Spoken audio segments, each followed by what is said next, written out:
Can you guys believe it's been 8 years since Richard Allen destroyed 2 lives? Abby and Libby, I think, changed a lot of lives, including mine. And we're going to get into it.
Welcome back to the Sleuth Intuition channel. I'm your host, Patrick Vallejos. We are broadcasting to the world live from Phoenix, Arizona. Welcome in, everybody. It is good to see you. I guess this is technically the anniversary of the deaths of Abby and Libby. Those two girls' lives sent ripple effects, I think, through the entire world, still to this day. And I can remember kind of when I first started getting into the case, I would just be kind of working, and then in between, during downtime, I'd be looking through some true crime. And I think it was Facebook was the first time I saw the case. It was just after the photographs were released and the audio. And I remember looking into the photographs that Libby took that day, and I could not help but think about my oldest. I mean, Abby just reminded me of my daughter, my oldest. And it just affected me in the strangest ways. And then just to see this creepy bridge guy video and to hear that voice, I mean, I was obsessed. I drove my wife nuts. I was like, you got to see what, you got to look at this and let me show you something. And, you got to look at this case. And before I knew it, I was joining a Facebook group. I was in all the different chat groups, and watching Anthony Greeno, and watching Gray Hughes, and just trying to gather as much information about how the hell this could happen. I mean, in the middle of the day like this, I mean, it could have been anybody. So it's really upsetting, to see comments, even till this day, of people kind of asking how Becky and Mike could have allowed the girls to go out to the bridge. Like, what the hell are you talking about? Like, you can't let your kids go to a hiking trail just a few miles up the road because they're going to get murdered on the bridge? Is that what you're telling me? That it's their fault? And now, 8 years later, here we are. I'm a YouTuber, starting a podcast. I'm already in negotiations to have some guests here within the next couple of weeks. So I'm excited. But here we are, guys. We never thought that they would have justice. I don't think that we have full justice right now. Um, but I don't think it's going to get any better unless you guys out there keep digging and keep finding out what caused Richard Allen to do that day. Some people say, "Oh, well, he just wanted to go out there, and he's a sex addict, so uh, he knew school was out and he was out on the prowl." I just don't believe that. I don't believe somebody's going to blow off. If they're bored, why not just hang out with your mom and your sister and go to lunch with them? I mean, you're not in a hurry. You don't have anywhere to be. You're telling me you're going to rush home. You're going to put on your jacket. You're going to grab your sidearm and a couple of blades, and you're going to lair up on a warm day for a sexual assault? What's the urgency? There's something more to this story, and we need to figure out what it is, or else we're all going to go crazy. Because I'm not going to accept that Richard Allen was just hiking that day and decided that he was going to do this. The information doesn't point to that for me. Like, at all. But it is good to see everybody. CJK, Miss Dog Lover, Stephanie, Mustang, Jerry, thank you for the donation. That was very generous of you, and all of you who continue to donate to my channel. Remember, this is a crowd-funded channel.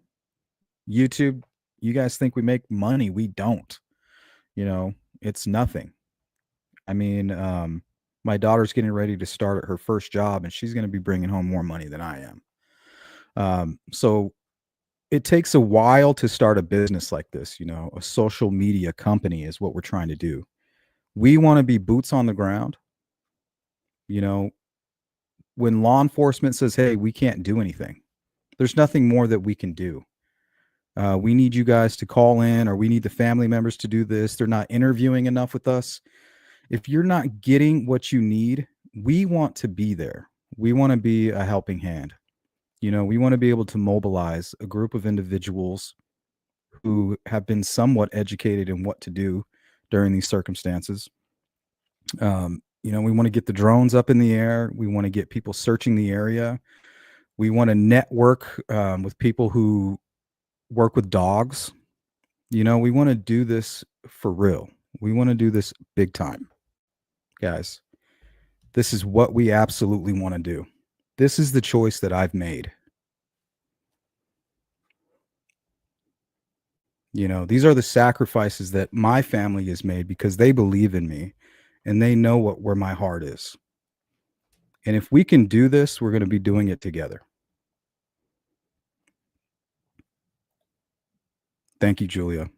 That is beyond generous. I'm humbled. Thank you.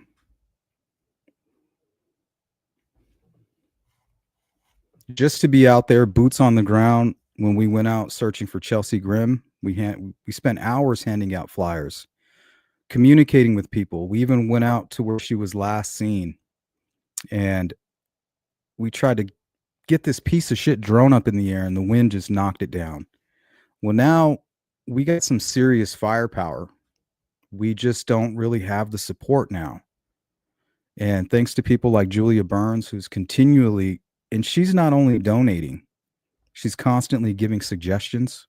Sleuth, this is what I think would be great for the channel. Sleuth, I think you should interview this person. I can make it happen. And she's not the only one. All of the success that I've had on this channel, I would say only 15 to 20% comes from me. The rest is the sleuth crew. I mean, they are just invested in this as I am. I'm just the one creating the platform. And I'm so excited to start interviewing people and giving them this platform, handing it to them. I think I'm going to start mainly working with people who have missing family members.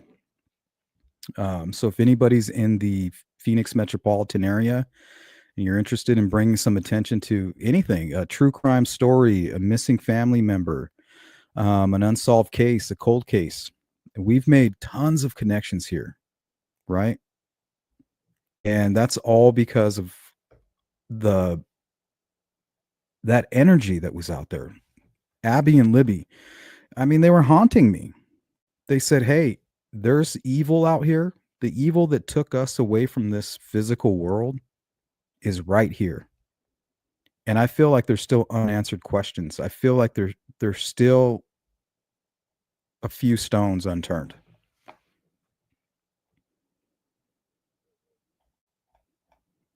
Thank you, Julia.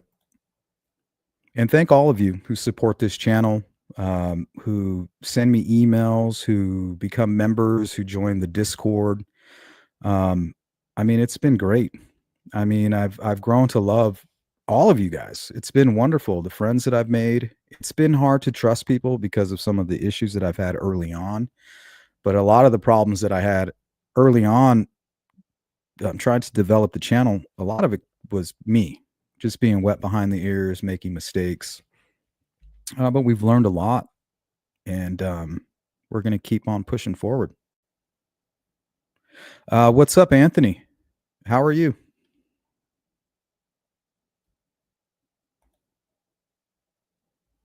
CJK, Boston Christian. So, when I first started looking into the case, it baffled me. It baffled me. I was searching online, I was checking all of the forums, Reddit. That's when I originally ran into the JP person of interest. And, we went down that rabbit hole. And believe it or not, that rabbit hole may actually still be connected to this case and Keegan Klein. So we're not done, guys. We're not done looking. We're not done digging. We know it's over for the families. They have their justice. Um, but we all know that there's unanswered questions. We know that the investigators did their best to find those answers. But we know that somebody was in there putting their thumb on that scale.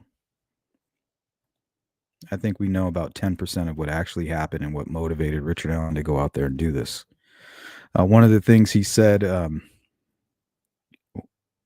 what was it? Am I the only one being arrested?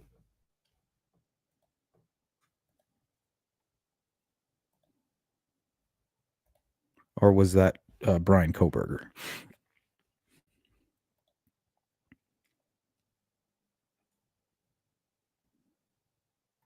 Thank you, Julia. Thanks for believing in us.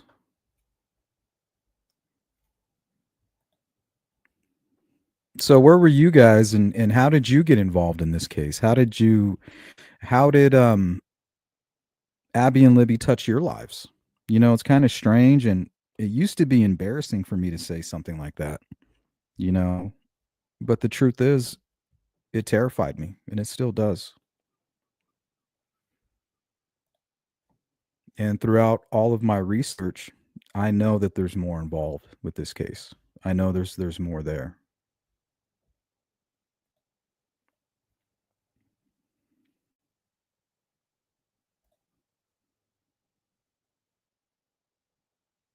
And the sad truth about it is that Richard Allen could put it all to rest. All he has to do is tell everybody why he was there, why he was in such a hurry to get to Delphi, why he targeted those girls, and how he was able to just act like it never happened. And those of you out there who were close to Richard Allen that knew what happened, you guys are going to get that karma. You didn't do what you were supposed to do. So I feel for you.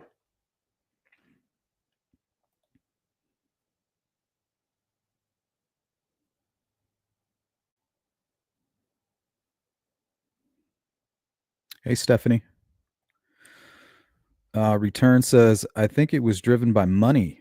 If this was filmed, I pray that anyone who purchased or was involved spends life in prison on death row. I agree. If any of you guys missed Tom Webster's um, Delphi,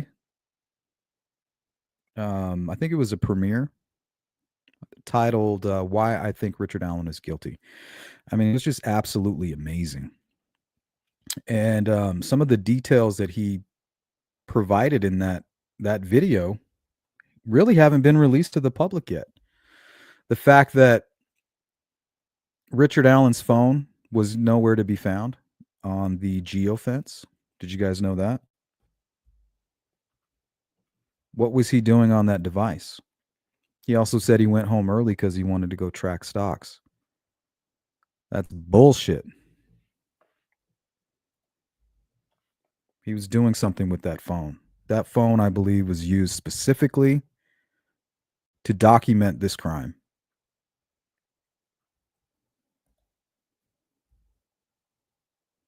Good to see you, Boston. Absolutely, V. I mean, it literally haunted me to my core. It still does, honestly. And what's even scarier is to see how investigators could have every tool in the toolbox and still come up empty handed. You know, all of these variables and how critical you got to be. And how I believe that most investigators are extremely restricted in what they're able to do. That bureaucratic red tape is absolutely crippling for law enforcement. That's where you come in. And I'm talking to you web sleuths out there. What's up, Mustang, Brown Eyed Girl, Boston? Welcome in, everybody. Thank you, Miss Dog Lover. I appreciate that so much. Sensei, thank you guys for supporting the channel.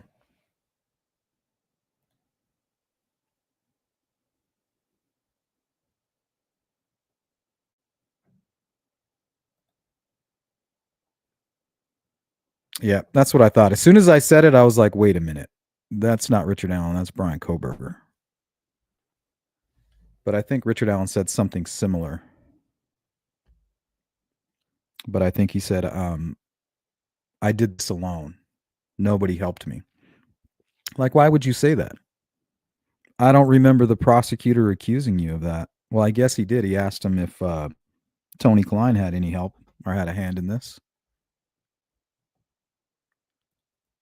Hey, what's up, Dark Side? No, I was wrong about that. As soon as it fell off my tongue, I was like, yep, I'm wrong. Wrong creep. Wrong Steve Buscemi eyes. Let's go to a super chat by Miss Dog Lover. Thank you. I first saw about the case on some random YouTube video compilation of the most disturbing unsolved cases. Seeing Libby's video gave me nightmares. It was horrifying. And some of the trolls that were surrounding the case were awful.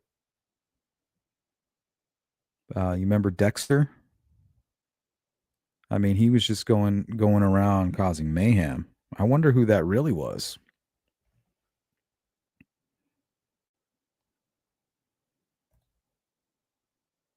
Welcome in. Chris Worthington says, we need to hear the phone calls and interviews. Goal needs to let the public hear Alan talk. It's time.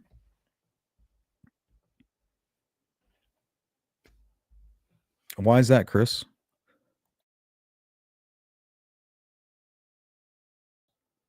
Are you not convinced? Are you not entertained? Like, what does it take, man? What does it take for you? It's almost as if you would need to witness the crime yourself before you'll believe anything. And even then, you'll just think your eyes are playing tricks on you. Some people will never be convinced. They don't want to.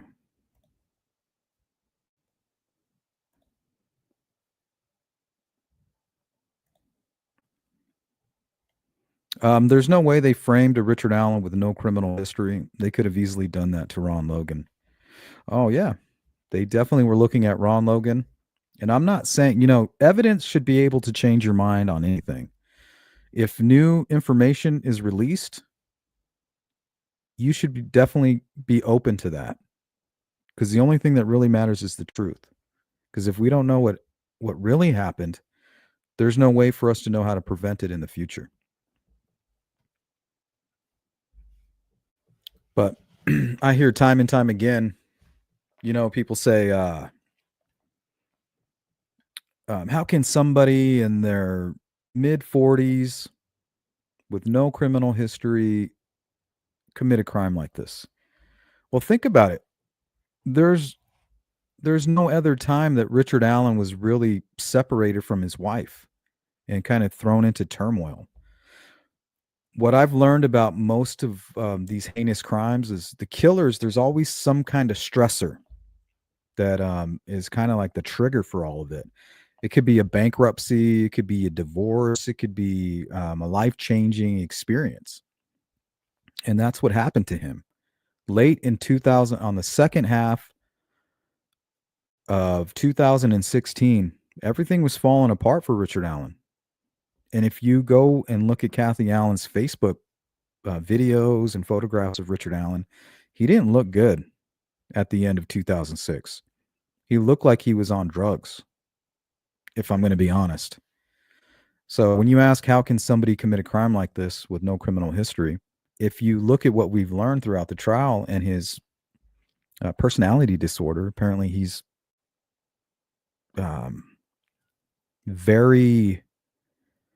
he's basically dependent on his wife. Like he's got his arms wrapped around her leg. He doesn't go anywhere without her.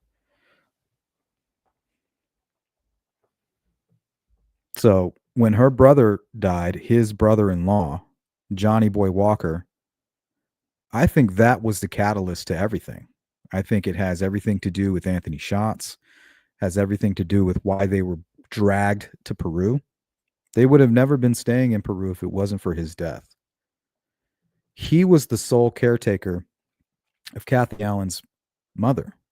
Now, remember, Kathy and her mother, when she was young, lived right on 2nd Street, right there, right down the street from Tony Klein, a year and a half apart in age. And all of a sudden, Richard Allen's life is falling apart. His wife is going into a depression. She's self-medicating, and they're kind of pulling apart from each other. You even hear Richard Allen talking about cheating on his wife.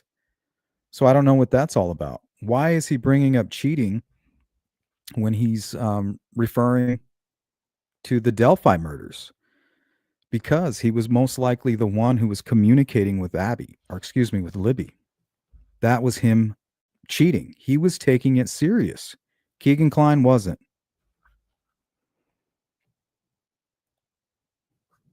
And that's to say they didn't do it specifically for the video and the photographs, which could be the reason. Yeah, that's what it was, Christine. See, I was mistaken. That's what he asked. Thank you for clearing that up. Christine says, I always wondered why Richard Allen asked if they arrested his wife. That's what it was. Not that if anybody else got arrested. That's it right there specifically. So I appreciate that. It's a very strange comment. Is there something that we don't know about her?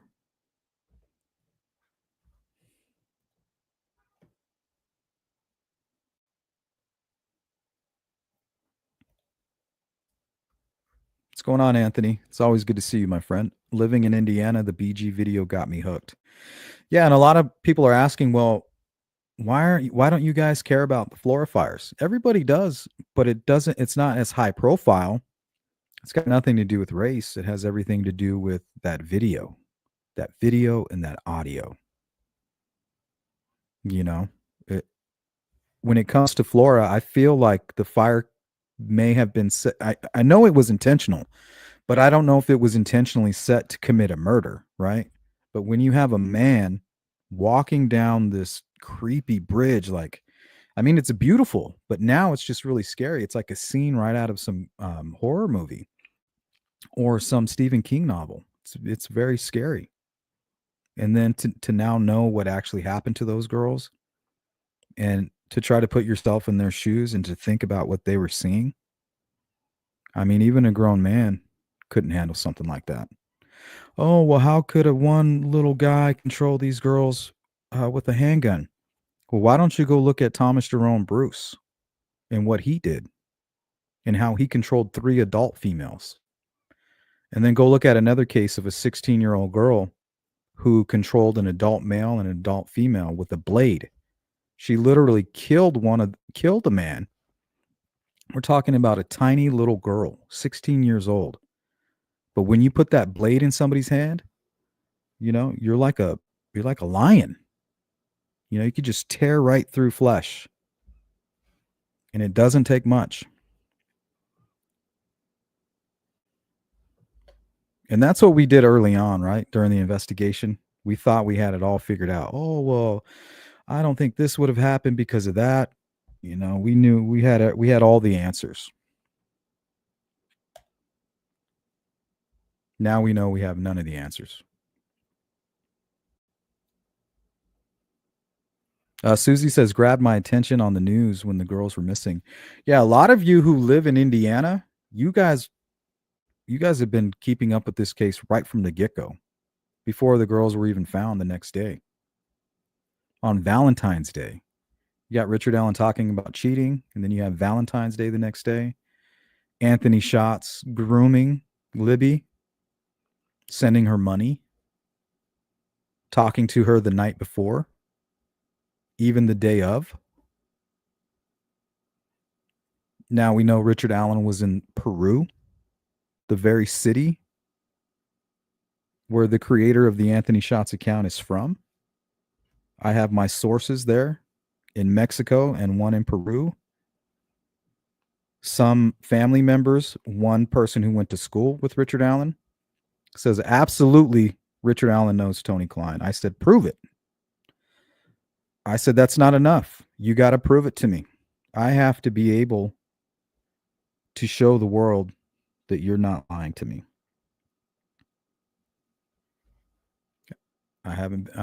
Unfortunately, I was unsuccessful in doing that.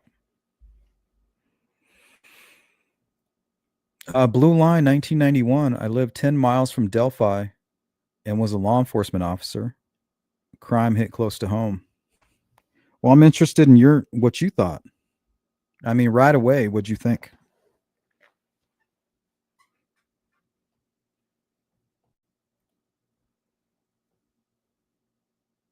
Mustang says, I saw it on the news the night they were missing.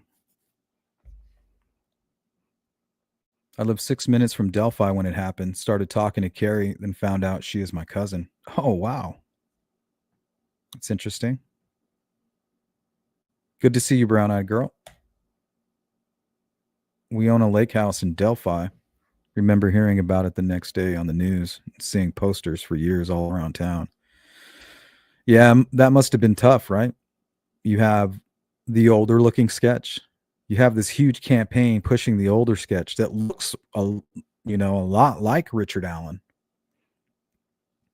And then all of a sudden, well, we got to take all these down. It's the younger guy. But really, that was just the desperation from the investigators. Like, what changed in 2019? Where'd the frustration come from? All I know is that they spent millions of dollars trying to connect Richard Allen to the Kleins.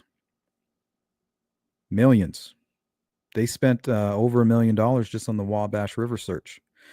What about going and getting Tony Klein's red Jeep? They went and found the new owner of the Jeep, got a warrant, snatched it from them, and searched it for forensic evidence. Why would they do that? Why would they do that?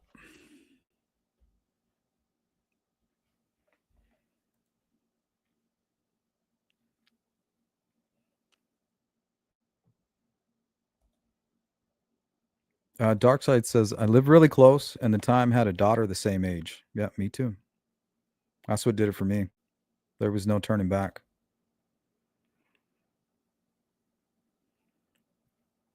I just kind of started to think, like, what if this happened to me? And that thought almost brought me to my knees. I have this weird ability to kind of put myself in other people's shoes and to kind of put myself in and to try to have an understanding of what that might be like. And it scared the hell out of me.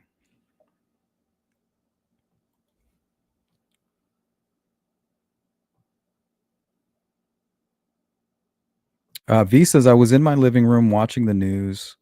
They were asking for help identifying BG when I started searching. Found a crime junkie pod, led me to YouTube and Sleuth. 8 years later. Rescue says nobody is allowed to miss Tom Webster. Specifically last night's premiere. I mean, there was all kinds of information that I never even heard.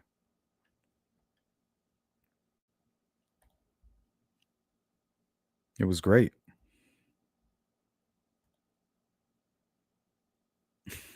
Absolutely, Boston. Yeah, I watched it twice. I'm going to watch it again tonight, and I'm going to take notes, and then we're going to do a review on it.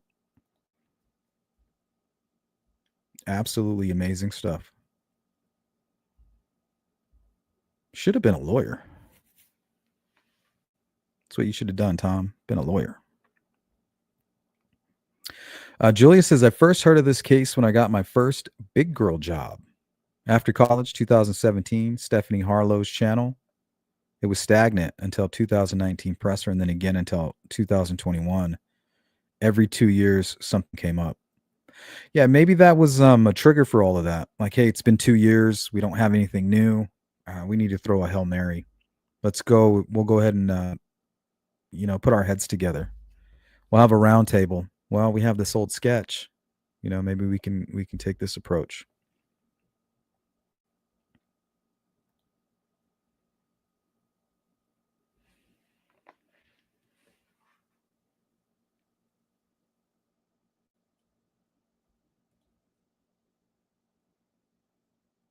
Brown-eyed girl. Crazy I lived that close all the time and never knew, but Carrie is who was my cousin living in Kentucky. Oh, okay. Yeah, she I don't know if she still lives in Kentucky, but I know she moved out there. Stephanie, what really made me sad about this case is that they were betrayed, a sick adult, and left in the woods alone. Yeah, and to hear Richard Allen say things like, oh, I made sure they were dead because I didn't want them to suffer. If you didn't want them to suffer, you wouldn't be attempting to sexually assault them. You wouldn't be kidnapping them. You wouldn't be humiliating them by forcing them to undress these two young girls who haven't really experienced a whole lot of life yet. And here's this man forcing you to undress, seeing your naked body, but yet you didn't want them to suffer. Why did you pull out the blade and the gun to begin with? And also, I'm hearing a lot of psychologists kind of commenting on the fact that he's eating his shit. Most people or inmates who are trying to get attention, they won't go as far as actually eating the feces, but they will smear it. They'll swim around in it. They'll rub it all over the walls, all over their face. But only the violent of the violent inmates will actually ingest. So what does that tell you? We're dealing with an extremely violent man. And we didn't hear a whole lot about him being a sex addict. Um, and Tom Webster talked a lot about that. I thought that was extremely interesting.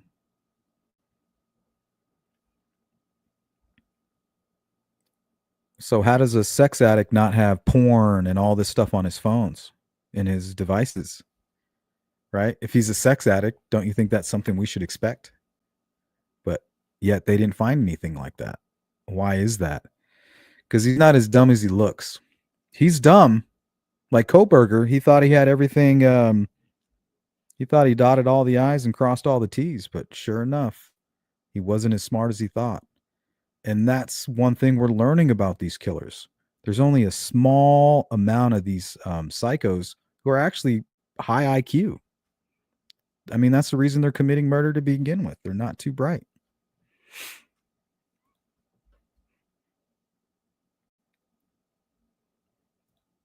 Hey, James. What's up, James? Tom did a really good job on his most. Yeah. I mean, I was, I was like, wow, man. Like, I mean, I was just glued. Like, I couldn't even really pay attention to the chat. I was just listening. Like, what? Like, where has this information been?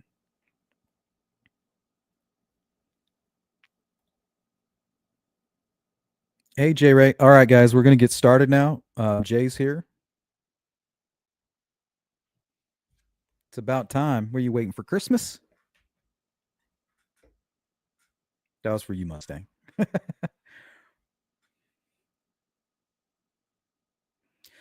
Sensei, I have a feeling that one day that phone will be found. Quite possibly when his mom's house gets sold in the future, someone will go digging. Literally, I don't know. I think that phone is what may have been sold in Vegas, for all I know.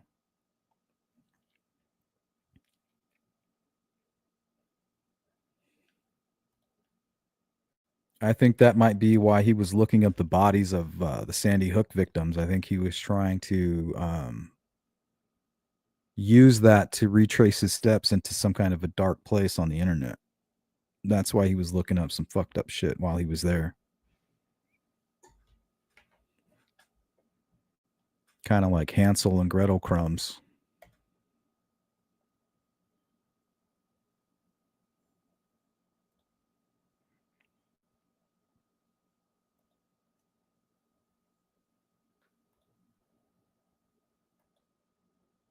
Return the diamonds. The more light we shine on cases, the more pressure there is for law enforcement to get it solved. Keep shining the light on all these tragic cases.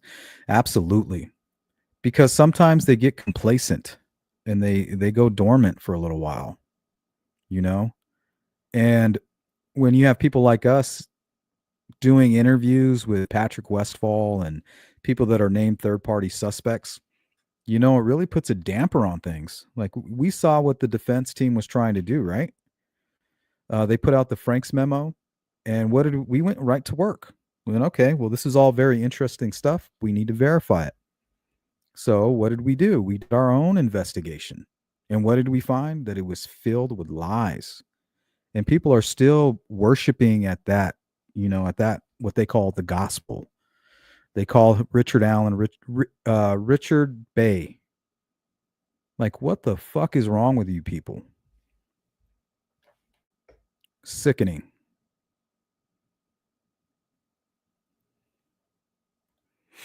Stephanie says in the beginning, I was convinced Jimmy Duvall was the guy, but I can admit I was wrong. Hey, you were close. You were closer than most. And that would be a hell of a guess. That's probably the best, excuse me, person of interest. He's connected to the family. He's done something similar and with a knife. You know, he went to prison. He did his time. Don't get me wrong. Um, but I mean, it was very similar. It was an attempted sexual assault, and he put a knife to somebody's throat. And we all know that these people are reoffenders.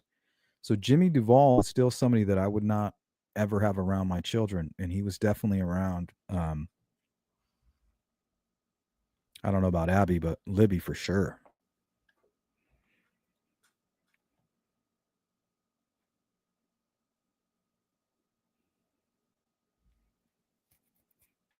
I mean, the only real solid person of interest I had was JP. He's the only one that I was really convinced might be the killer. And his connection with Keegan Klein and the things that I learned in my own investigation, he still may be involved. For all I know, he might be the guy who was on Keegan Klein's phone. Remember? If Keegan Klein's involved, somebody's at his house and on his phone. I think that could be JP.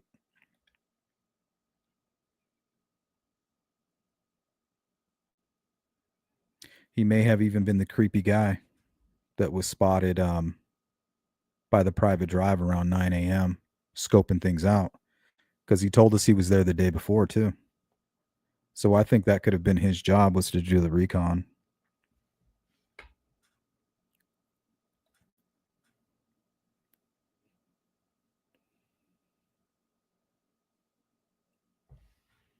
Allegedly, right? Everything is allegedly.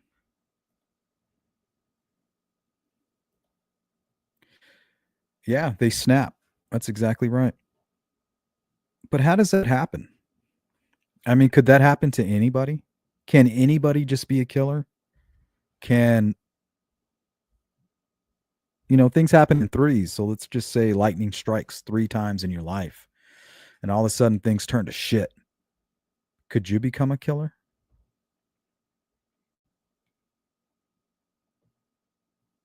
I don't think so. I think you have to have some kind of a darkness in you from the beginning.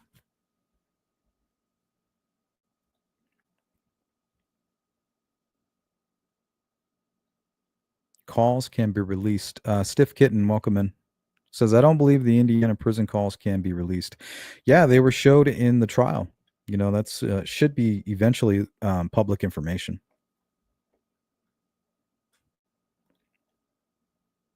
But I could be wrong. What do I know? Brown-eyed girl, still so heartbreaking. I try to be strong for Carrie and Libby's younger sisters, which one just graduated and the other just got their driver's license. Yeah, I mean, these girls would have been in college, maybe even married, with the bun in the oven. Remember Anna? She said no more grandbabies. That's fucked up, guys. And then with all this evidence against Richard Allen, I mean, we know he's involved in this crime. People still call him Richard Babe. If that's not hybristophilia, I don't know what is, guys. It's pretty sick. Pretty sick.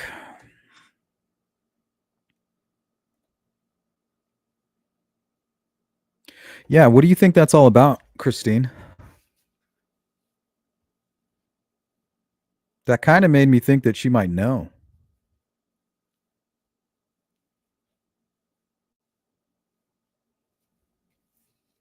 And the whole you never told me you were on the bridge.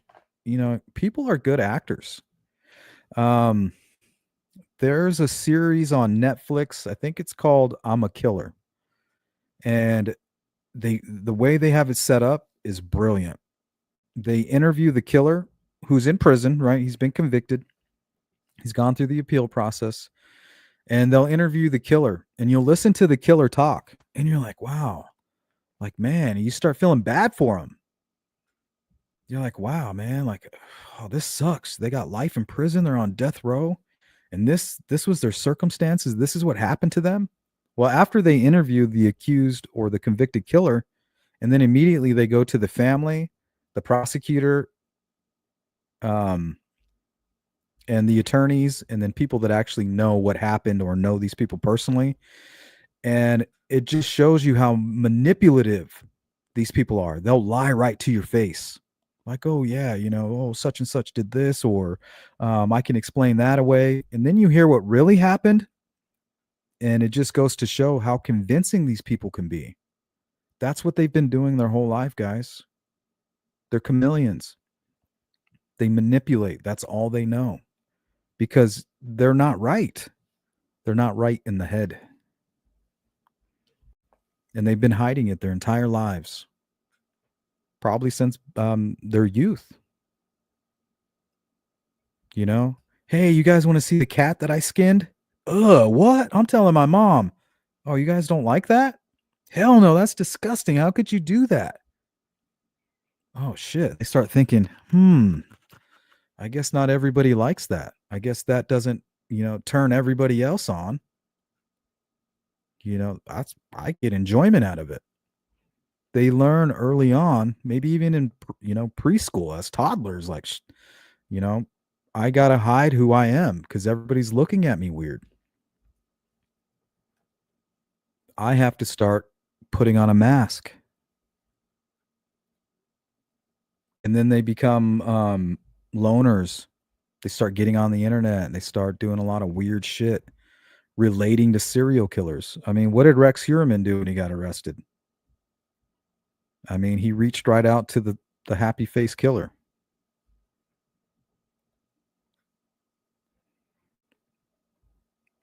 And he told him, "Well, you're the only one that really understands what I'm going through."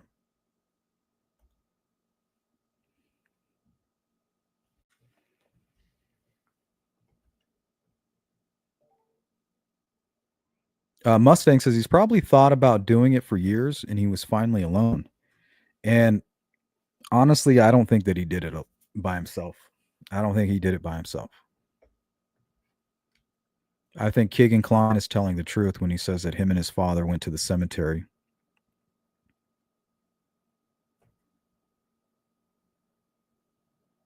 I know he's a lying piece of shit, but I believe him when he says that. There's no reason for a convicted killer to come out and say something like that.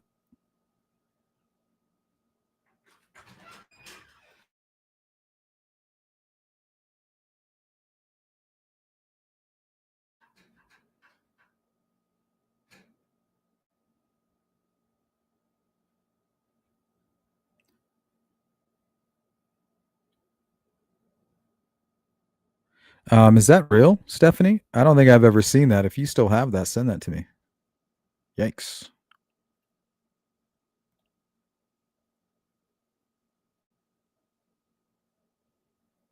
Hey, She Warrior.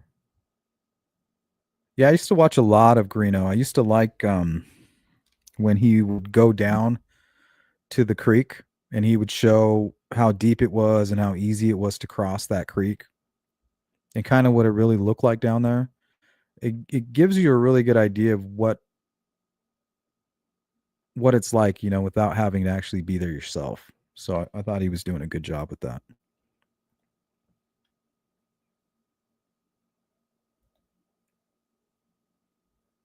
Dark Side, and honestly, they gave him 2 years for that just to keep an eye on him until they had something else. Always thought him having to do so long was kind of a rough deal for probation violation. Are you talking about Ron Logan? Yeah, and from what I heard early on is that they were rough on him. He spent a lot of time in solitary confinement.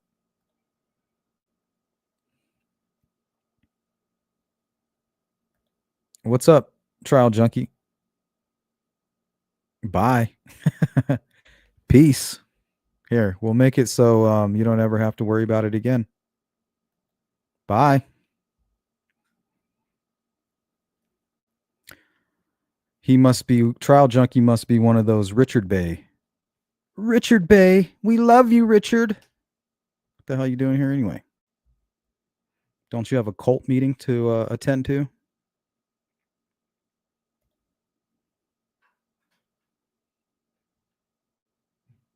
Brian Koberger also asked if they arrested anyone. It was him.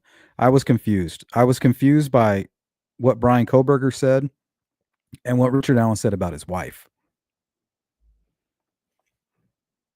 which was very similar.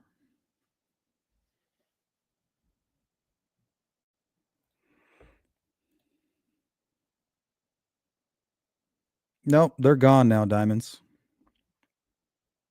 It's always funny that when they leave, they got to let everybody know. Well, now they can't come back. It's kind of like a Bronx tale. Now y'all's can't leave. Now yous can't leave. Remember that scene where they locked the bikers in the bar, beat the shit out of them? Well, now you can't come back. CJK Allen must think he's heaven bound if he's really trying to preach the word to others. If you're lying about the murders and you haven't confessed to God and repented, You're not going to heaven. Oh, of course he didn't repent. He's a master manipulator. I think he was just looking for favor from his mother. Like, I found Jesus. You always wanted me to find Jesus. You always wanted me to find God, Mom. Remember? Well, I did. Will you still love me if I admit to what I did? Because if he really wanted to make things right, he could end everything. He could come out and tell the world exactly what happened. Most importantly, Abby and Libby's family. He wouldn't be dragging this on. He wouldn't have gone through trial the way he did. He doesn't give a shit. He knew eventually that he was going to prison. And he was just surprised that it took that long. He probably didn't understand it. But the other people involved, I think those rabbit holes and those tentacles went very deep. And he was getting help that he didn't even know about. Because those tentacles led somewhere. And we don't hear about those anymore. And that's why the FBI is no longer on the case.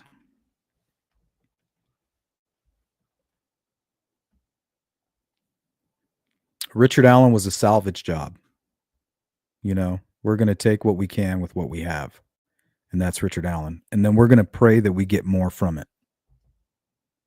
But because of his personality disorder and his attachment to his wife, he can't do that kind of hard time alone. You got to try to look at things through his eyes. The moment he says, I killed those girls and I did all this sick shit and I was involved in this and that, they're going to be embarrassed. They're not going to support him.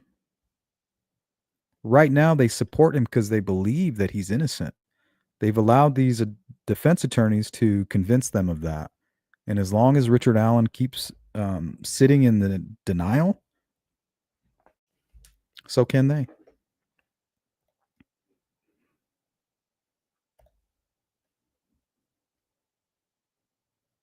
Dark Side. They have a retrial for some reason.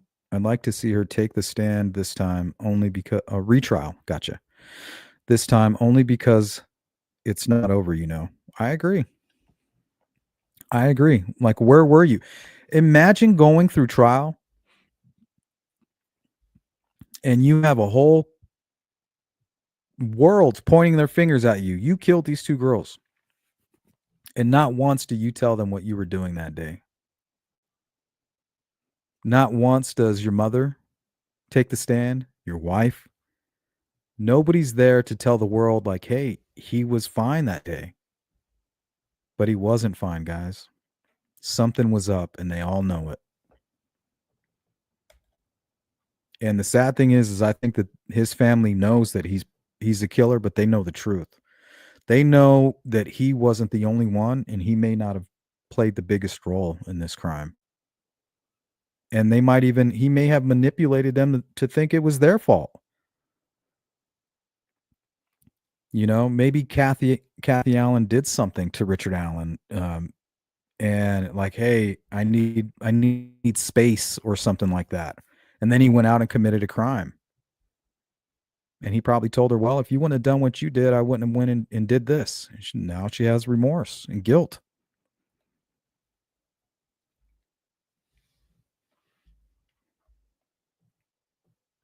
Hypothetically. If he accepted responsibility for his vile acts, then he'd confess to the families, his attorneys, and the court. Absolutely. If only just for closure. Like, that could be his last act. Like, if you are truly reborn as a Christian and have faith in our Savior, Jesus Christ, you would do what's right. You would know what your duty is. You would, for once in your life, be a man. Not this pathetic child who clings to his wife like a mom, like a toddler does to their mom in the shopping in the grocery store. It's time to pull your boots up, dude. But he won't, because he's a coward. And he has no true sympathy. Or he's completely terrified of what might happen if he does tell the truth. Now, remember, he was out there on a phone. There's no data about his personal phone being out there. So that tells me he was on a burner phone. Why? Why are you on a burner phone? Why is Abby and Libby up late, up early, and then we come to find out they were up talking to Anthony Schatz and in the morning talking to him again? There's more to this story, guys. And it ain't got nothing to do with no Odinism. I'll tell you that. It's got to do with the dark web, some very powerful people, and Richard Allen got himself mixed up in it all. If his brother-in-law would have never died, he would have never been spending time in Peru. His wife would have never fallen into a depression, and I don't think he would have ever rekindled that flame with some old friends out there, which I believe were the Kleins, allegedly, right? Hey, anything I like. What's up?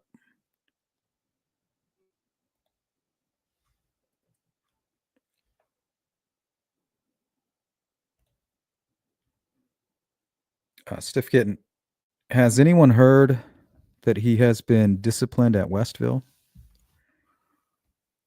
When? We found out from Jerry Holman that Richard Allen threatened to cut somebody's throat. He said, "I'll slit your throat. I'll kill all of you." And then he went like this, like he was using a box cutter. They weren't allowed to talk about that in court. Everybody's like, "Oh, Judge Gold needs to allow everything." Okay, well, she didn't allow that. That would have persuaded me and any jury member right away. She must be in on it with Richard Allen.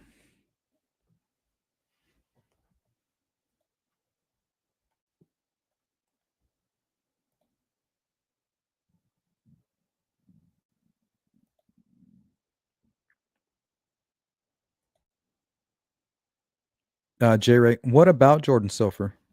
Are you asking about the connection to Richard Allen? I don't know about to Richard Allen, but maybe to whoever was working with him. But the investigative team that was working her case, they believe it was drug related. She had a really awful boyfriend. He ended up committing suicide a little bit after that happened. And the story is that he picked her up, forced himself upon her, and he was just out of his mind. He was twacked out. Like literally for 3 days straight, he was just what would you call it? He would kind of go and salvage metal and then go and sell it. They had a salvage yard, I think one in Peru, I think two in Peru. And he would just go, he would get scrap metal and he would get paid for that and then go buy drugs, get high, go gather up more scrap, sell it, get high. He would just do this all day long, him and all his crackhead friends.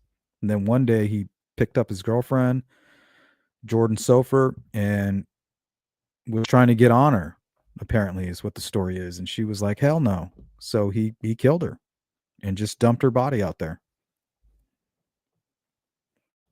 So they pretty much know what happened to Jordan Sofer. They have two solid theories. It's either her boyfriend or her adoptive father who mysteriously left from Indiana to Iowa less than 6 months after she passed away. What kind of father does that? I understand she was adopted and he didn't really know her that long, but the story is that she came home, gave him a kiss on the cheek, and was getting ready to go to work and she went for a walk. Never seen again.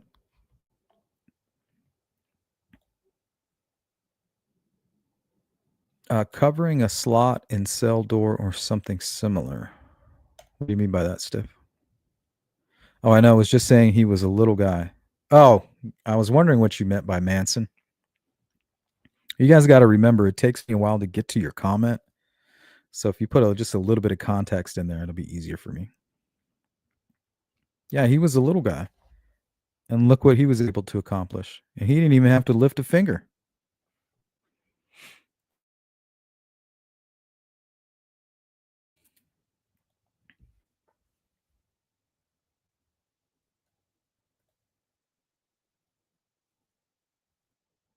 Why don't you have the person on the show that knew Richard Allen? This person does not want to be named.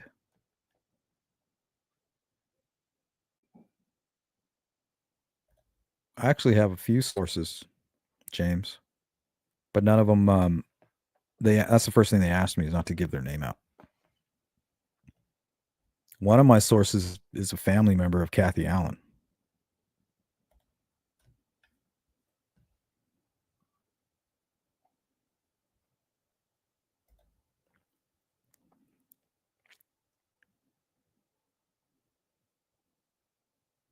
Y'all, my roof is literally gonna blow off. Holy shit. Windy, it's a bad storm. Well, be safe. Julia, I really can't get past the potential JP connection and the potential Klein connection. Sure, it's a small town, but there's so much we don't know, whether or not it has anything to do with Klein's or JP. I mean, there's a lot of shit that I would like to tell you guys about JP and things that I've learned, but it was my job to bring it to the attention of law enforcement and the investigative team. They followed up on it with the help of Becky Patty. Gave him a lie detector test, and he failed it. But he was. They even gave him 48 hours to get clean, and then gave him the polygraph, and he still failed it. But it's not admissible in court, and for whatever reason, they took his blood and his hair, which is very strange, right? All of the suspects that we've seen, I think it was like Keegan Klein, Tony Klein. Oh, we gave hair and we took a polygraph. And that's never been proven when it comes to TK anyway. But that doesn't exclude them because there was no DNA. There's nothing to compare it to, not even when it comes to Richard Allen. So, yeah, I agree with you, Julia. V says those confessions written out in full convinced me even more of Richard Allen's guilt. And Tom Webster brought up obstruction. They should have let him talk. Why wouldn't they let him talk? Yeah, that when I was watching Tom's video last night, I got really upset when I heard that part because the way he explained it, and he got to hear the phone calls. He got to hear it for himself. He's not just blowing smoke up our ass. He was saying Richard Allen sounded normal, like, "Hi, how you doing? I'm doing well. I just want to tell you that I am the killer." And they were like, "No, no, no, no." So is that what they've been doing this entire time? Just helping cover up the crime? I mean, it makes you wonder. Because if anybody with the soul would have been like, "You did? Like, why did you do that? Why would you do that to those kids?"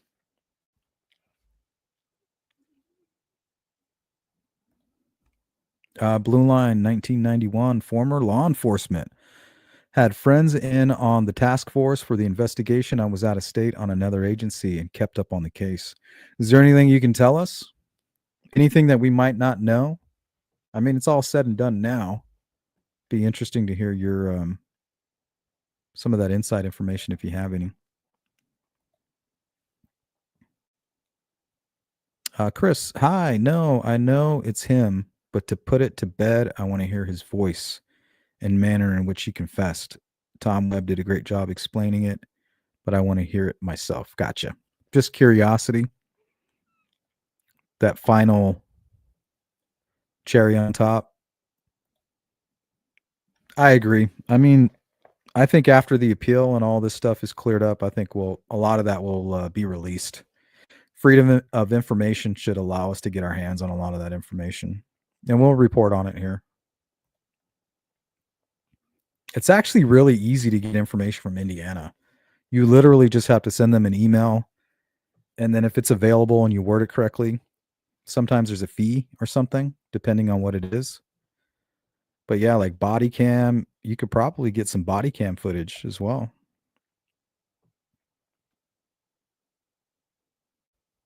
Maybe some body cam footage from February 14th after 12:15. Just kind of see what was going on. J Ray, I don't give out that kind of information.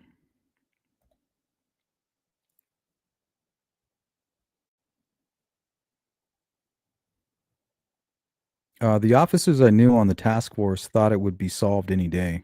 And then we waited and waited. And honestly, it should have been, right? It should have been. But something happened with the tip. Where did that go? How did that get lost, right? Something happened with the Marathon gas station security footage. Where did that go? Keegan Klein went free for 2 years, 2.5 years, because of a some kind of a filing issue. Very similar to what happened with the lost tip. I find that a little suspicious, don't you guys? Somebody had their thumb on the scale for sure.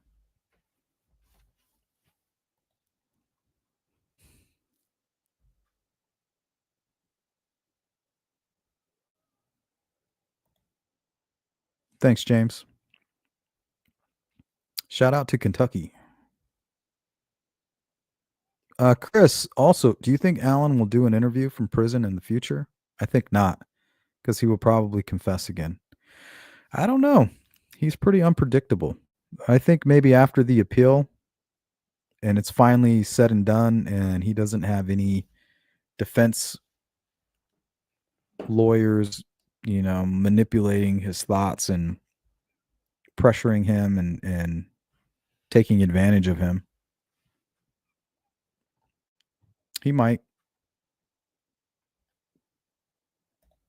But I think what we've learned about him and his personality disorder and his attachment to his wife, I think that's the only thing that matters to him. He's thinking longevity. Like, how's he going to survive in there? He needs his wife. He needs a visit from his wife. He needs a phone call. He needs a letter. He needs a connection to his family, to his daughter. How are my grandkids? How's my daughter? How's my mom? How's my sister? How's everything going? Anything new? What's happening out there in the real world? As soon as he comes out and says, "Yeah, I killed those girls," and it becomes official, she'll divorce him. That'll be that. He'll be all alone. Poor little Ricky. Poor little Ricky Bay.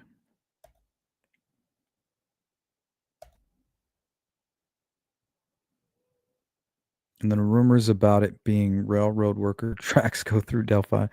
Oh yeah, who was doing? There was a YouTuber who wouldn't shut up about that. Jacob Wetterling case with his father killing him. Unfortunately, I saw those photos. Can't unsee that shit. Pun intended. Yeah, same goes for the West Memphis 3. Little PTSD there. I agree, Christine. I feel like he's very internalized. I think there's a lot we don't know. I mean, explain to me how a sex addict doesn't have anything on his home computers or cell phones or anything. I guess he's not much of a sex addict. You think a sex addict would have all kinds of deviant like porn and stuff like that.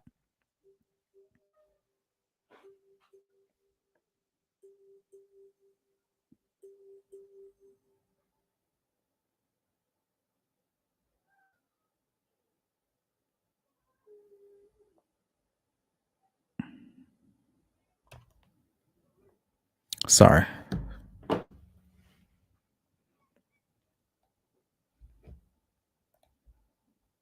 Thank you, V. Stephanie says, I got rid of one phone. Do you think, oh, he got rid of one phone. Do you think they will release jail phone calls? I think they will. I do believe so. I think they have to, honestly. The jail phone calls, I don't know. I'll have to look into that. I'm not sure about that. I think maybe just the ones that were presented during the trial. Otherwise, Westville, I think, would have control over that, whether or not they're released.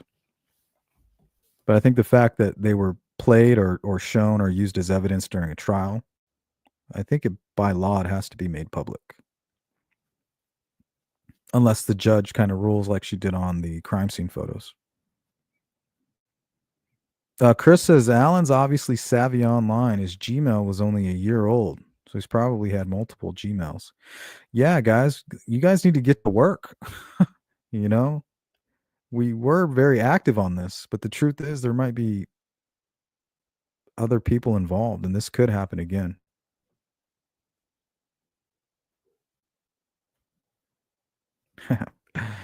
That's good, Boston.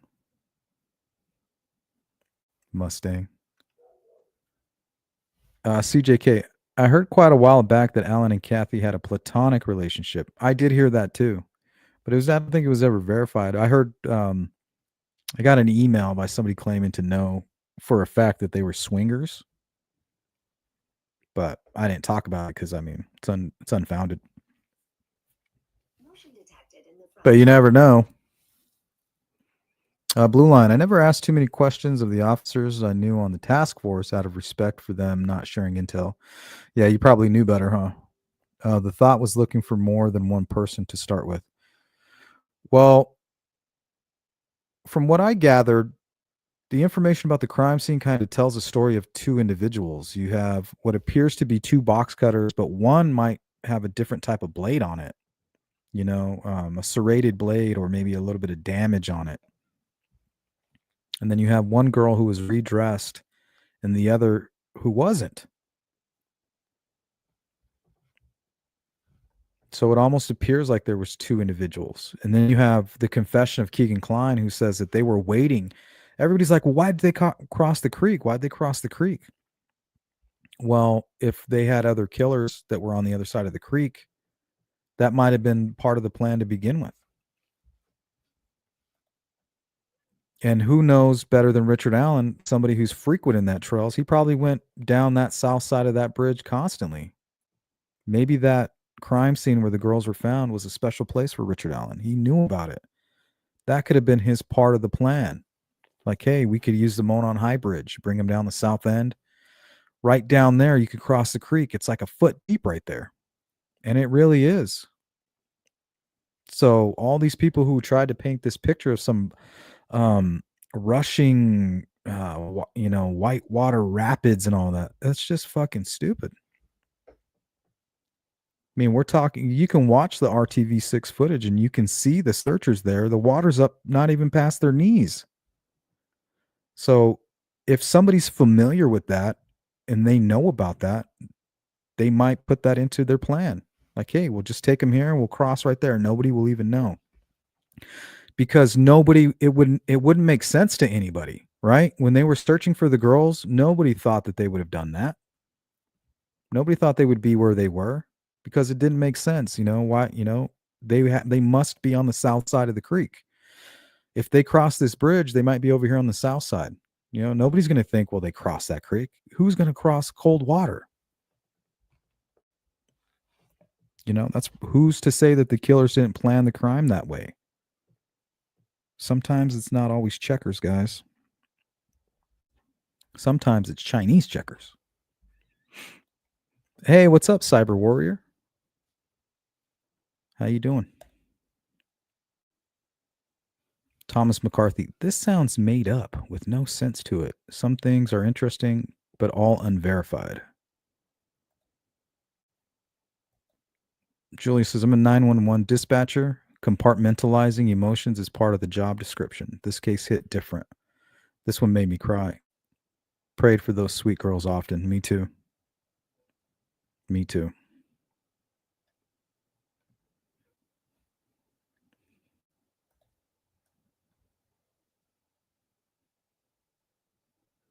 Yeah, absolutely, V. For a while, me and a couple of people in a Facebook group were a little obsessed with Jimmy and his relationship to, well, Tara German's wife. That's Jimmy's father. So he would have had access to the girls. And we knew that the girls spent a lot of time with Tara. Remember the party house or whatever? So I think he was a viable suspect only because of his history. He was what I like to call a branded man. You do a crime like that, just because you do your time, you're still branded, only because what we know Most people who commit crimes like that are reoffenders.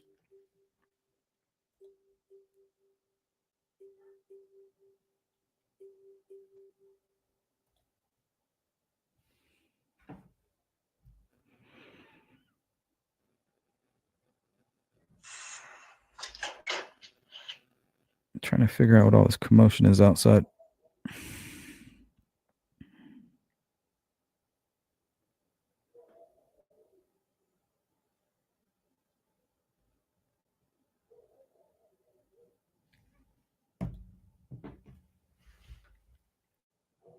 Mustang says that Frank's motion was 136 pages of bullshit. Absolutely. And look, nobody's even talking about Odinism anymore. You remember people wouldn't shut up about Brad Holder and how he was able to manipulate his alibi.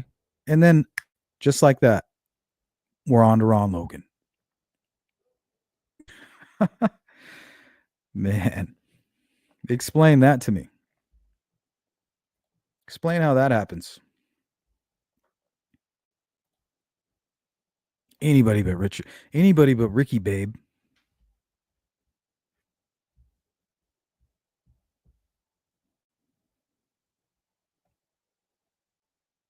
Jimmy Duvall is not 6'3".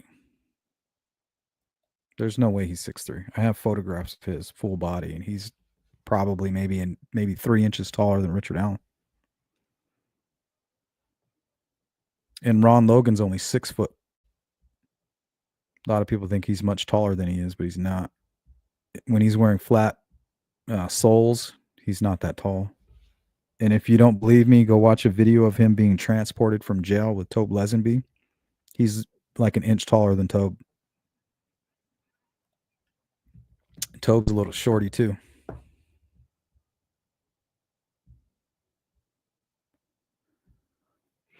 Yeah, that's crazy, J Ray, because that's how it is here. You know, wind can take our power out, and I'm sure it has to do with the shaking and the fail-safe mechanisms in the power lines, fire prevention.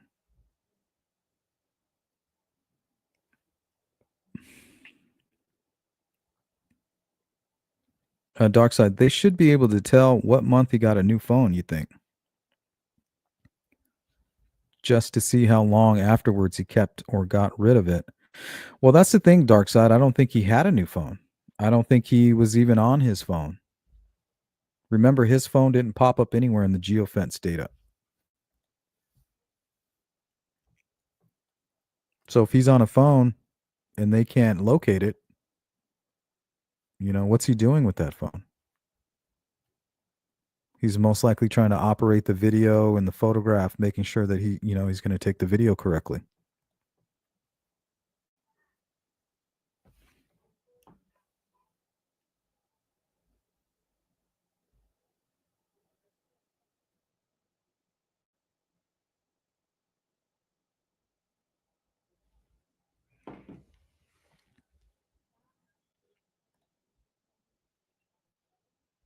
Yeah, cyber worry. I mean, they could be brothers.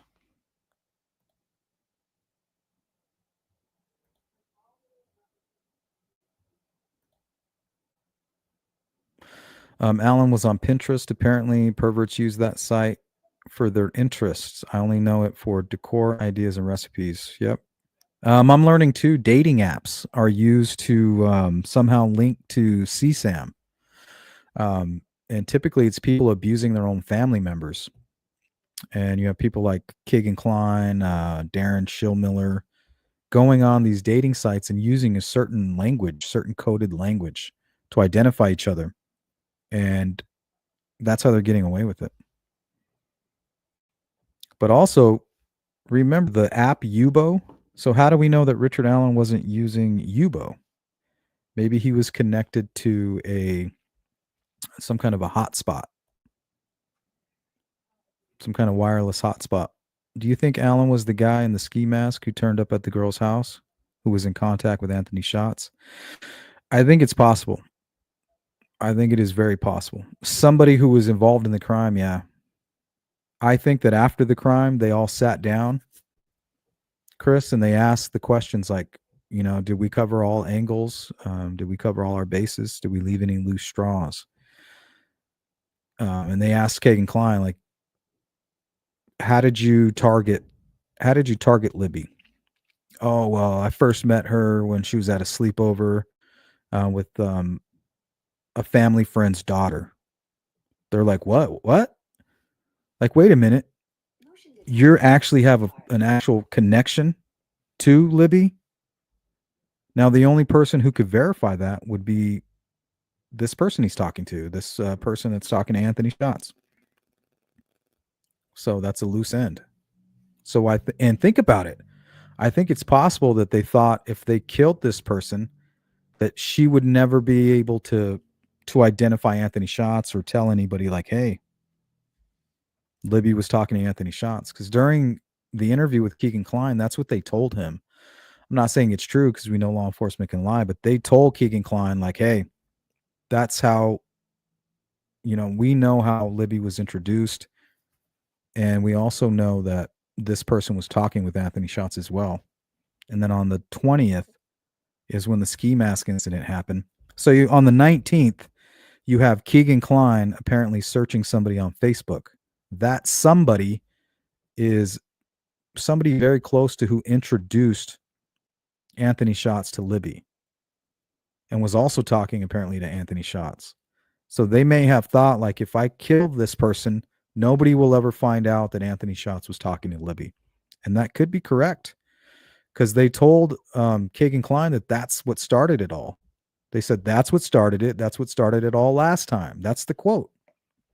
If it wasn't for that incident that happened on the 19th, we would have never even known like what Anthony Shots was. Remember, they were communicating through Snapchat. Everything else was basic. And now, why use Snapchat? Because it has a self-destruct feature. So yeah, I think I do. I don't know if it was Alan, but I definitely think it was somebody that was involved, somebody that spoke to Keegan Klein and realized, hey, this is going to be how we get busted. That's why we're going to go. That's why we're going to put on the ski mask. And that's why we're going to go confront this person because they can get us in trouble. And according to the investigators in the interview, that's what they told Keegan Klein. Like, hey, this is how it all started. This is how it all started. We got a report about the ski mask, and this person was talking to Anthony Shots, and we realized that Libby was talking to Anthony Shots also. They told him that. But remember, it's not about what you believe or what you feel in your heart. It's about what you can prove in court.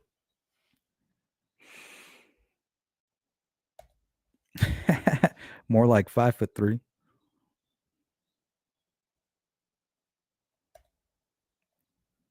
And Naval posted February 13th. He was evil on Facebook. Maybe he did another crime. I don't know. That's very interesting. Very interesting.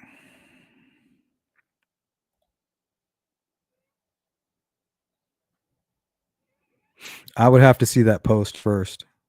Honestly, Stephanie, you'd have to show it to me. I've seen people make fake Facebook posts before.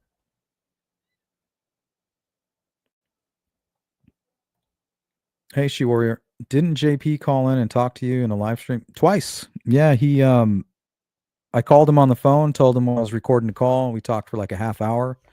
And then he actually came in on a live stream and was telling us how he was connected to Keegan Klein. There's a woman that lives across the street from Tony Klein. Well, used to. He doesn't live there in Peru anymore. He lives in Florida. But the person, her name was Callista Shots.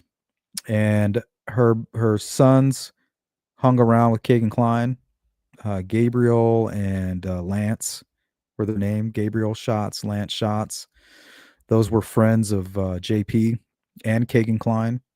Well, the thing is JP's father dated Callista Shots for a few years.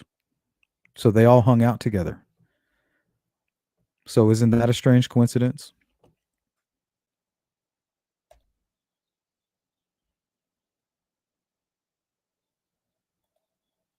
Hey, happy birthday, Boston.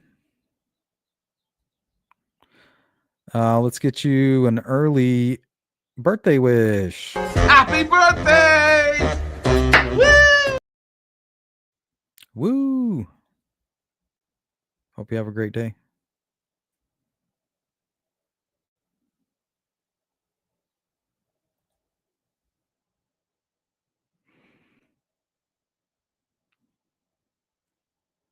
Yeah. So there's a whole lot, that I wish we could just talk about, but a lot of it's just not verified at the moment.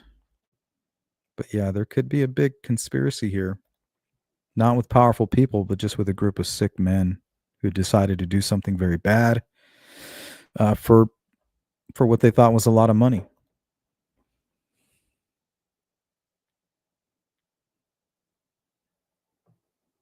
Anthony says, "I'm saying to Kathy, I couldn't do this." Like he's trying to convince her that he's not capable.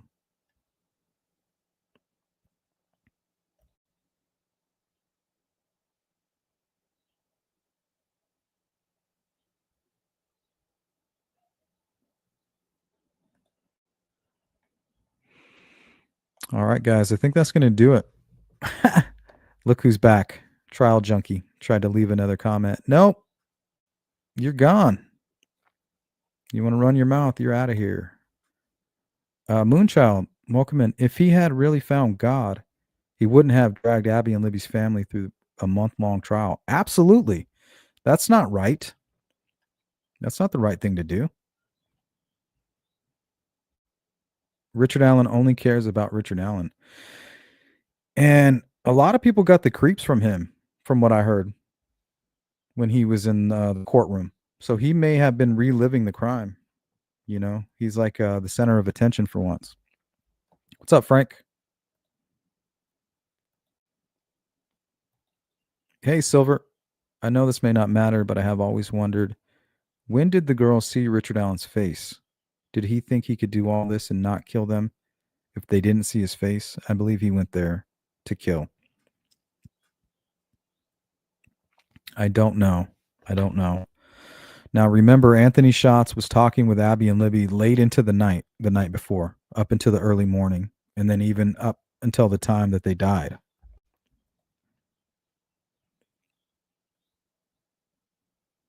I think that's huge. And I think law enforcement thought it was huge, and I think they still think it's huge. But when you can't prove it in a court of law, what are you supposed to do? They couldn't get their hands on the security footage. It was destroyed.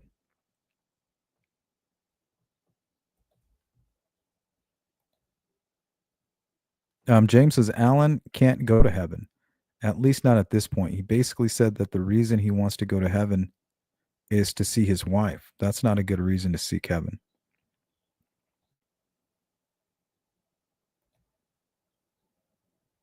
What's up? Nicely done. Richard Allen made an attempt to tell his mother and his wife, both women told him he didn't do it and hung up on him. Yeah, that's bullshit. That is absolute bullshit. If they would have just been like, Richard, why? Why did you do it? But they knew legally that he was providing evidence. So they hung up. He's just asking them, if I'm honest, guys, will you still love me? They should have said yes. What happened? Tell us what you did. But they didn't care anymore. They didn't care if he was guilty or not. They wanted to help him get off the hook. And that's the part that pisses me off.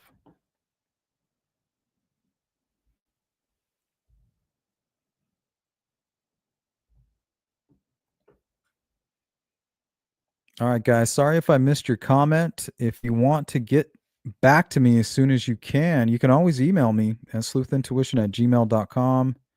I'm going to go to a few more comments from the crew. Greg Massa of the FBI was a badass. Excuse me. He don't do much in his career. He retired pretty young back in 22 from the FBI. Well, I thought it was strange too with Mike Peasley. He's the FBI agent that was at the 2018 presser. He kind of had like the balding hair, gray hair. But there's a photograph of the investigative team, like Holman, the Delphi crew, like everybody from ISP and Carroll County were standing in this group. Then outside of the little circle that they had created was Mike Peasley kind of looking at them. So I don't know. I just don't trust the FBI. I just don't.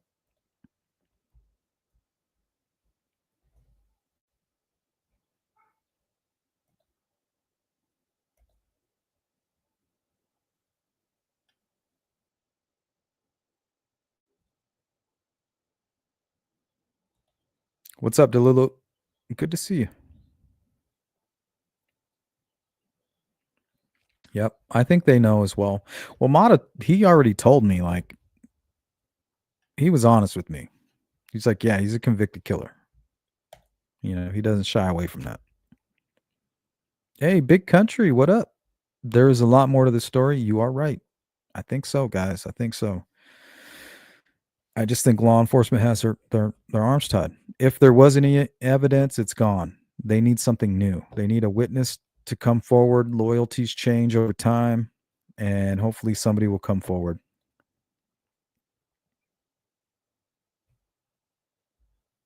I think so, Christine. Yeah, lies about things you don't need to.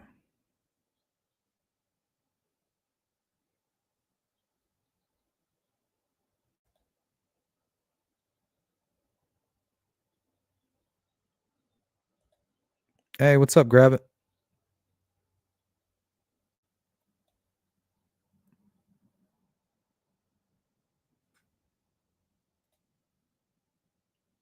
Miss Doglover. I think Richard Allen is a psychopath rather than a sociopath. He was born evil, in my opinion. I don't know. I think there might have been some abuse there. When you don't have your father in your life, you could become a target from a predator.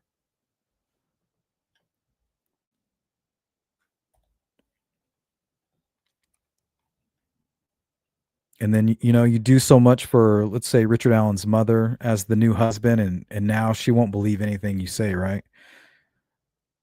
Because he's your hero. He came in and he became your father. I don't believe anything you say about him. I know you're lying, Richard. I know he wouldn't abuse you. Something like that. I'm not saying that's what happened. I'm saying something probably like that.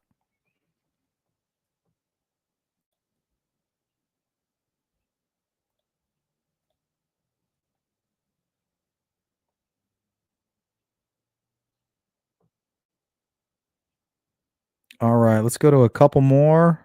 Some people that are just walking in.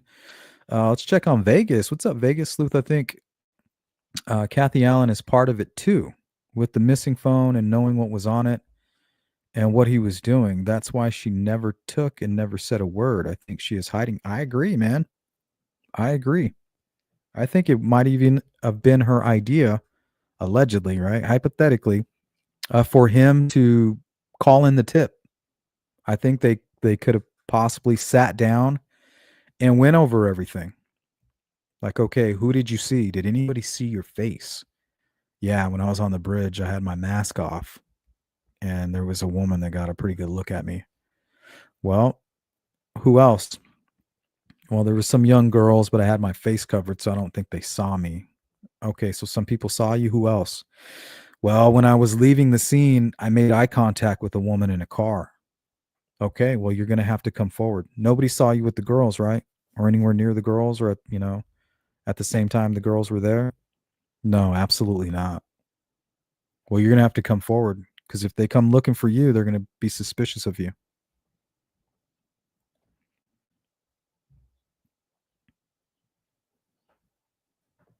Yeah, I don't think so, J Ray. I'm not saying it's impossible, but right now, I'm not. There's nothing that leads me to believe that. I mean, it's always a possibility.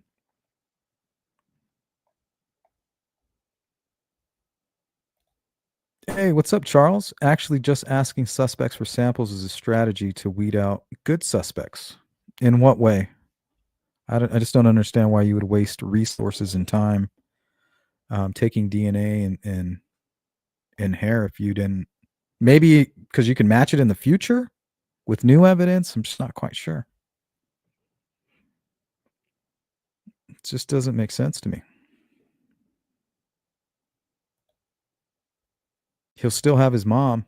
Maybe not. I think that's what the whole um I found Jesus was about, if my wife leaves me, I'll still have mama.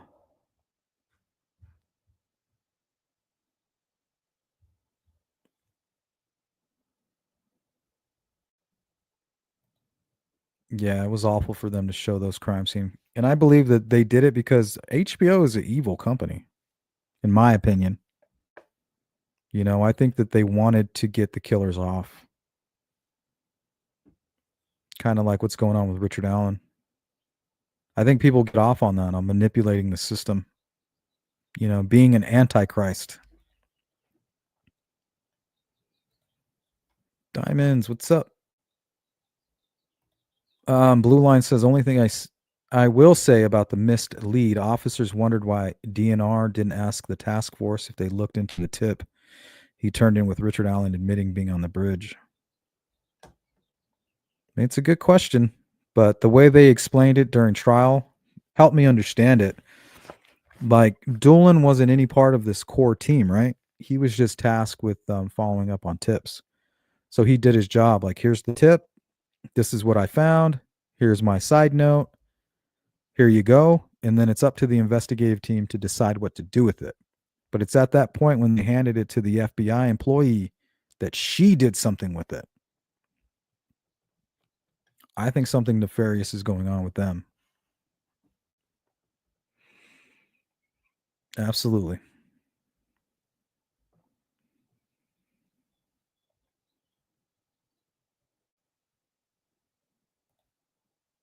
Hey, welcome in. Thank you. I appreciate that. Lynn, how you doing? Yep, whatever works. I think Mike Patty he put it the best way I've heard so far, is they were just trying to throw things against the wall to see what sticks. Like, how can you have any credibility when you go from Brad Holder, Patrick Westfall, Elvis Fields, and then it's like it never happened, right? Oh, now we're gonna go over here to Ron Logan. But yet they really don't want to say anything about Keegan Klein, because that's where the real connection is. They won't, they will never pursue that angle.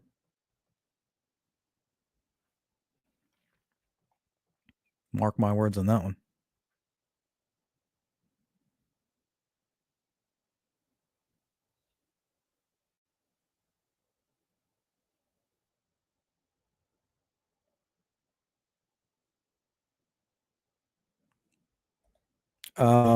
Bell Mayhem, and I agree with you to an extent, says, I really hope folks are smart enough to see how the state has used certain social media and podcast platforms to try to influence the public opinion. Don't fall for no-name sources. Well, they're no name to you. They're not no name to me. I know exactly who they are, and I verified them. I know who they are. I know their names. They gave me their names. We went, it took like a few weeks to verify who they were. They were more than willing to, as long as I made that promise. And I have until this day.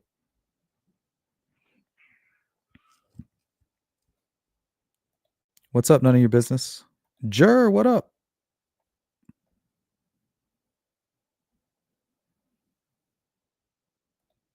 Yep, absolutely. After the crime, you start to think like, okay, what did we get wrong? What did we do wrong? Start looking for loose ends. And the only loose end at that time would have been Keegan Klein targeting somebody that he has an actual personal connection with.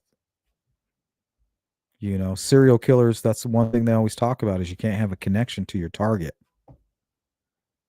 That's why the BTK would go out trolling. It was just random. Everything was very random for him, other than the targeting happening at his workplace through ADT, the security company. All right. Sorry, guys, if I missed your comment. Phil Bond, it's good to see you. Low Light Recovery, welcome in. Very good to see you. Let's go to Diamonds. I don't think anyone is born evil. I agree with that, Diamonds. I think everyone is born a child of God. We are all made into the image of God. It's our choice to follow him or reject him. Yeah, we have decisions that we can make. It's up to us to make that decision. And sometimes it is influenced by abuse as a child, some psychopathy. You know it, low light. I'm excited about all of it. RFK, Kathy, all of them.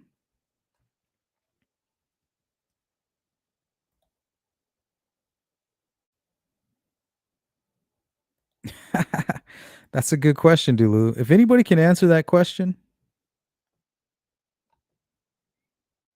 I would be amazed. What is his alibi?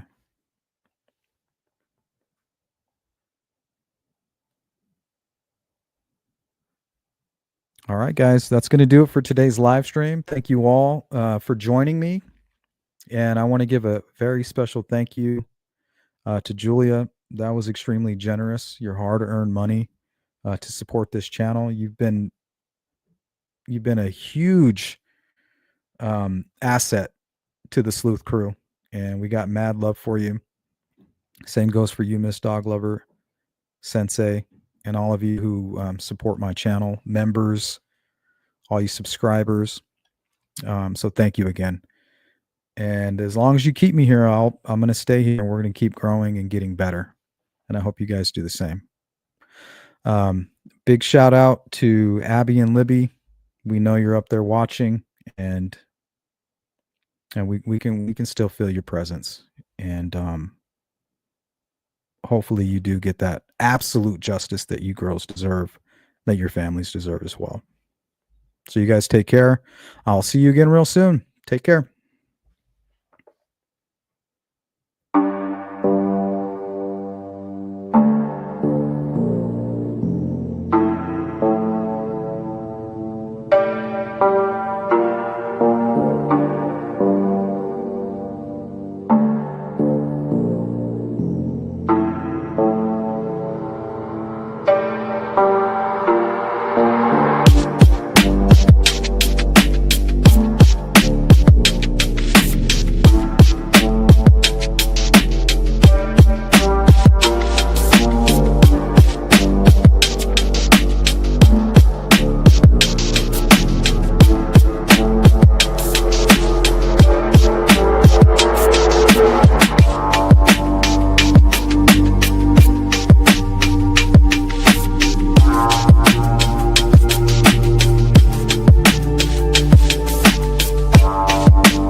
Thank you for tuning in to the Sleuth Intuition channel. I hope you enjoyed the broadcast.